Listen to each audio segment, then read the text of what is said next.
Thank you for joining us on Indigenous Earth Community Podcast, where we talk to Indigenous conservation heroes from all over our beautiful world, and we learn from them on the traditions of protecting the planet. Check out indigenousearth.org for links to connect to our guests, show transcripts, videos, and much more. Aloha. You might know the meaning of this Hawaiian word, and maybe even the meaning behind the word ohana. But what about the word Malama? Today, we're going to go all the way to the lush and beautiful islands of Hawaii to speak to Kaci from Lau O Ka Lahui, organization helping reconnect the community to the land. Kaci is going to teach us the meaning behind the word Malama, a very important word in the Hawaiian culture. Then Kaci is going to give us the Malama Challenge, 5 easy ways we can deepen our connection to the earth, while sharing her story of growing up in the Hawaiian Islands. And now, let's go to Kaci. Hi, my name is Kaci Stokes. I grew up in Mililani, Oahu. Currently, I'm residing in Kapahulu, and right now I can see Leahi or Diamond Head, the crater in front of me, and then the Waikiki Beach is also in my view, and then I have the Manoa Mountains behind me, and it's a beautiful place. A lot of people love to visit, but there's also a cost that comes at that. But yeah, definitely a beautiful home. What's your favorite place in the island? Oh gosh, I just went hiking up at Manoa Falls, and I have to say that's probably one of my favorite places. The view is incredible. You can see Kaneohe Bay and Waikiki all at the same time. So definitely that one's one of my favorite places, but also Mililani, because that's just where I'm from and grew up and spent a lot of time there. So that feels like home to me too. And that place where you grew up, do you have a happy memory you want to share with us about it? Yeah, sure. So that's where I went to elementary and middle school at. And I guess just right outside my apartment building where I grew up, there's this little oval. And as kids, we would always just play outside and ride our bikes down the hills. And that's probably one of my favorite memories too, is playing dodgeball with the dads and my brother and his friends. Yeah. That's awesome. And can you tell me more about Lau O Ka Lahui? And please correct me if I'm saying it wrong. No, that was great. So yeah, Lau O Ka Lahui was founded in 2019. I'm actually not one of the founding members because I was still in high school at the time, but they all felt like a disconnection from themselves and the culture and the Aina, and they found each other, came together, and birthed this hui. And so Lau O Ka Lahui, in short, means the many leaves and hands of the community. And Lau, which means, can have many meanings. It can mean 400 leaves. And for us, we use it as an acronym to represent land, ancestors, and us, and kind of that reciprocal relationship between land and people. And so we're striving to be a nonprofit, hopefully in the future. And yeah, we're a welcoming environment. We support people as we all reconnect our ancestry and land. And that's mostly done through hands-on community service activities. That's amazing. I've seen you have a lot of really cool workshops online. There was one about watershed management, low waste living. Can you tell us more about the workshops you have? Yeah, so when Kalau launched, it was in spring 2020, and then the pandemic hit. So a lot of the things had to go online. So the workshops is a great way to involve other people who also aren't available on weekends. And we invite community members to share the mana'o. And we've had some in the past about water rights issues on Maui and how that community persevered through that and was able to get the water back. We've had other ones with Ko'ola Mountain Watershed Partnership here on Oahu, and they share about their work and career opportunities. And so this semester, we're trying to focus on healing mind, body, and soul. So we're hoping to have some Malama kind of workshops this semester. So we heard the word Malama a couple times now. But what does it mean? To learn the meaning behind this word, we have to go back in time. A time before there was written books, where knowledge was passed through songs, dance, and the moʻolelo, oral storytellings and legends that were told one generation to another. Such is the story of creation of the Hawaiian culture that Kaci is going to share with us now.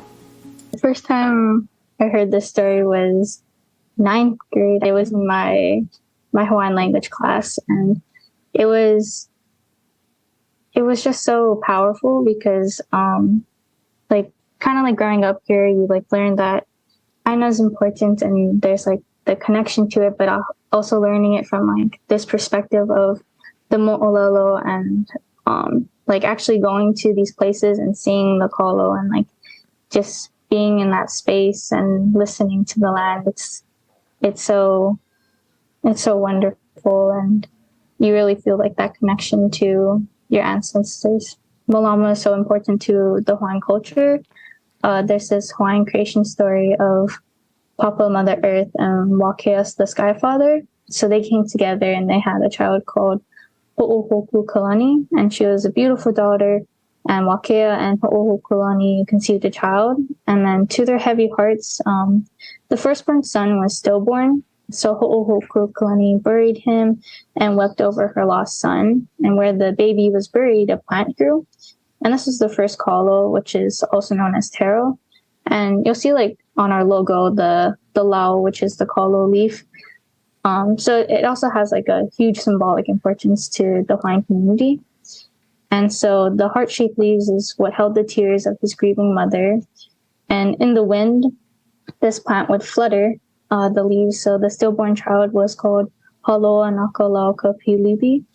And so Wakea and Ho'ohokulani had another child, and the son was born healthy.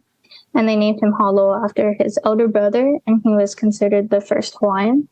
And so this moʻolelo story shows the pilina, or like the connection between aina and kanaka. And so like the kalo is like our older brother. He's like family, and we're descendants of Haloa. And so you have that responsibility to take care of him and the aina and the land as you would take care of another family member. And so it was this like reciprocal relationship for taking care of the kalo and the aina, which also fed us in return. And so that responsibility is like inherent in the Hawaiian culture. And so that's what we're trying to do in our club with bringing people to sites around the island that are also doing Malama Aina work. And so that's kind of where that Malama challenge came from. That connection to her ancestors, the teaching she got from her family, and being inside of her community really inspired Kaci to start doing Malama work. We always spent a lot of time outside and as a family, and then it kind of grew to love being outside, and then always being mindful of like picking up our trash wherever we went, don't leave anything behind, and just like simple things like that, and kind of had a big impact on my life. And as I moved forward to other spaces and met different people and learned to appreciate like the native species here, then that really took me to really wanting to go into like conservation. And here is where we learn the meaning behind the word Malama, a vital word in the Hawaiian culture and community.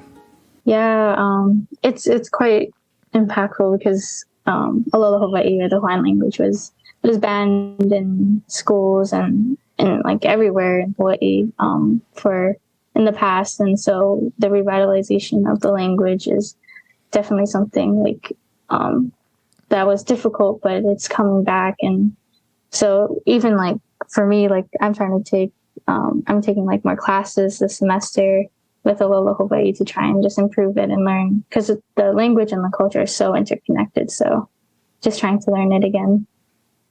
Lama means to take care, and it's inherited in like that kuleana, like the responsibility to take care of the land. So you often hear like Malama Aina, which a lot of people do is like conservation work. And now we learn the meaning behind the word Malama. What a beautiful word. What a beautiful way to see the world. Now Kaci is going to share with us the Malama challenge. grab your pencil, paper, or your notes app on your phone and write this down. I really think that the Malama Challenge is a great way to give back to the planet and connect to ourselves. On our Instagram, we have the 5 days of Malama Challenge that was occurring this past week. So we kind of wanted to do it like a week before our semester starts to engage our members and followers, just to bring mindfulness to all that we have to Malama. So on Monday, we started with Malama Your Home, and many of them commented on the post and said how they grow plants in their home. And Tuesday was Malama Your Ohana, and so many of them did this by spending quality time with their family, checking in with them, helping out with the chores. Wednesday was Malama Your Lahui, or the Hawaiian community. So many of them mentioned participating in work days with us or other organizations, or supporting local businesses and being conscious of like where they're spending their money. And Thursday, we had planned 2 days for Malama Yourself. So yesterday was Malama Your Kino, or your body. And so they shared like exercises and stretches and like eating from their garden. And today is our last day of the Malama Challenge, which is Malama Your Na'au. And Na'au was like explained to me as like that gut feeling you get sometimes, but it can also like be translated to mind and heart. So some shared that they like journal and they make art to care for their Na'au. And this is like relating to our theme for the semester for healing. And the Malama Challenge, who is the challenge designed for? Like, who are the people that you're trying to reach? We're trying to reach just like our members and the other followers we have on the Instagram. And then hopefully they can become members and come out to some of the work days we have. And yeah, I mean, just anybody who's interested. Part of the reason Kala was founded is just because of that disconnection from people and land and like their culture, and like a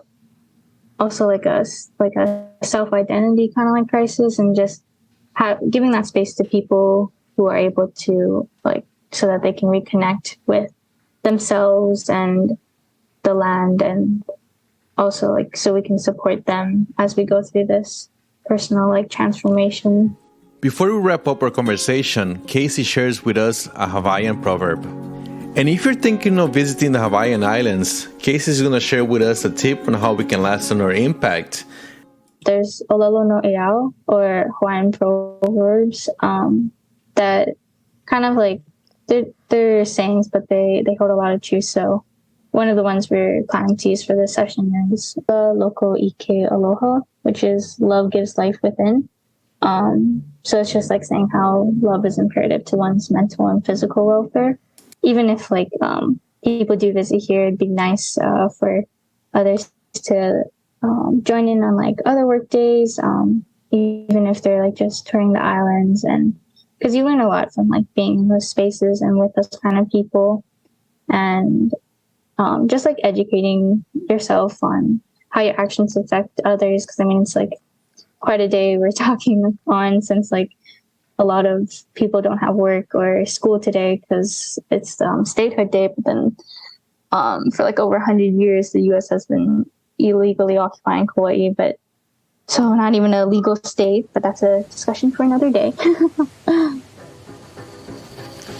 That's it, folks.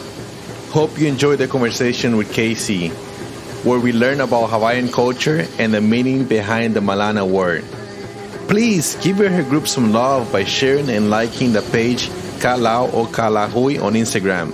And as always, visit indigenousearth.org for more info and to contact us here on the podcast. And if you have enjoyed this episode, share it with a friend, as this is how we spread our message. Thank you so much. Aguje.